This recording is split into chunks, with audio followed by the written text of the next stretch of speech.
The call came late on a Thursday night, the kind of call that feels like it might change something before you even answer it. Her voice was rushed, almost breathless, like she'd been holding in a secret too long.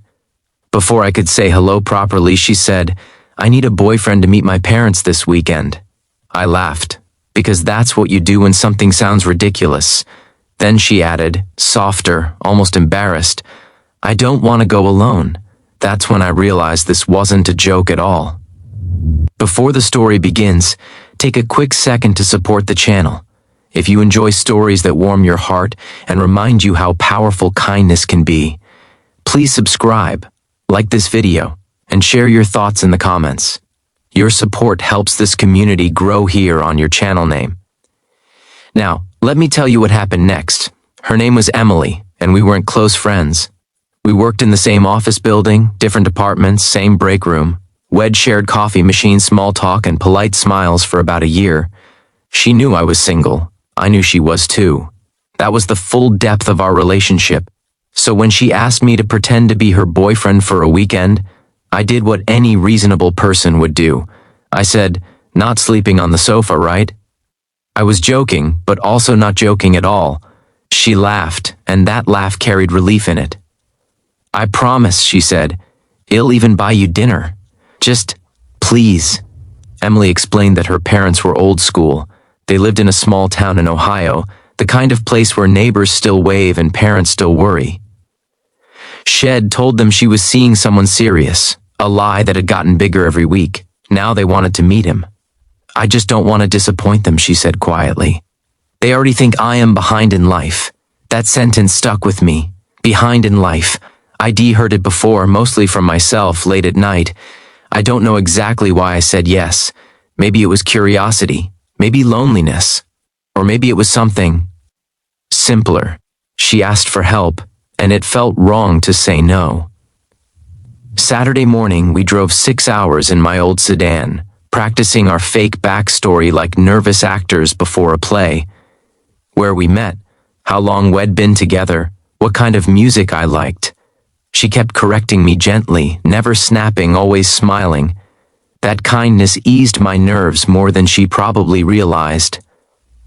When we arrived, her parents' house looked like a postcard. White porch, wind chimes, a yard that had clearly been loved for decades.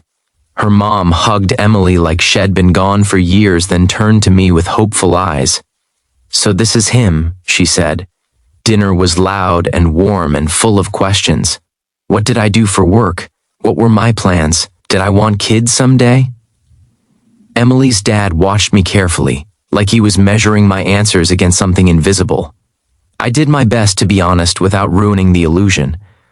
That night, after her parents went to bed, Emily and I sat on the porch, wrapped in borrowed blankets. Fireflies blinked in the dark. "Thank you," she said. "You didn't have to do this." I shrugged. "You needed help." She looked at me for a long moment, then nodded. People don't do that enough. The next day, her mom asked Emily to run to the store, leaving me alone with her dad. I expected a lecture. Instead, he handed me a cold soda and said, "She's been under a lot of pressure." I nodded. "She thinks she has to prove something to us," he continued.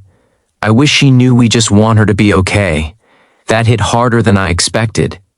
I saw Emily not as a coworker anymore, but as a daughter trying to protect her parents from worry, even if it meant carrying the weight herself.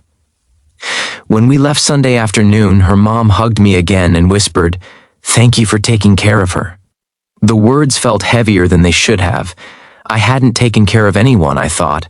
I'd just shown up. On the drive home, Emily was quiet. About an hour from the city, she finally spoke. "You know," she said, "this weekend meant more to me."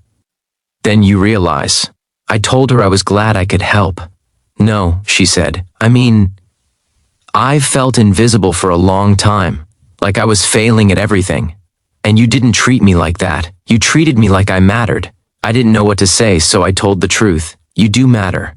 We went back to our normal lives after that. Same office, same coffee machine. But something had shifted.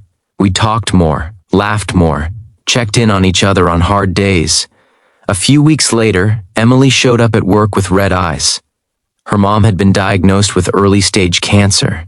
She was scared, and she didn't know who to talk to. So we sat in my car during lunch, not saying much at all. Sometimes kindness isn't advice or solutions. Sometimes it's just being there, quietly, without trying to fix anything. I drove her to Ohio that weekend, this time for real, not as a fake boyfriend, just as someone who cared. Her parents recognized that immediately. No pretending, no rehearsed stories, just honesty. Months passed. Her mom started treatment and responded well. Emily grew stronger in ways that were subtle but real. She stopped apologizing so much, stopped calling herself behind. One night, after a long day, we grabbed dinner. She looked at me across the table and smiled in that familiar, gentle way. You know, she said, this all started with a lie, but it led to something real. She wasn't talking about romance. Not yet. She was talking about connection, about showing up. We never did become a couple, not in the traditional sense. Life pulled us in different directions eventually. New jobs, new cities, but we stayed in touch. Last Christmas, I got a card in the mail. Inside was a simple note. Thank you for being kind when I needed it most. You changed my life more than you know. I keep that card on my desk.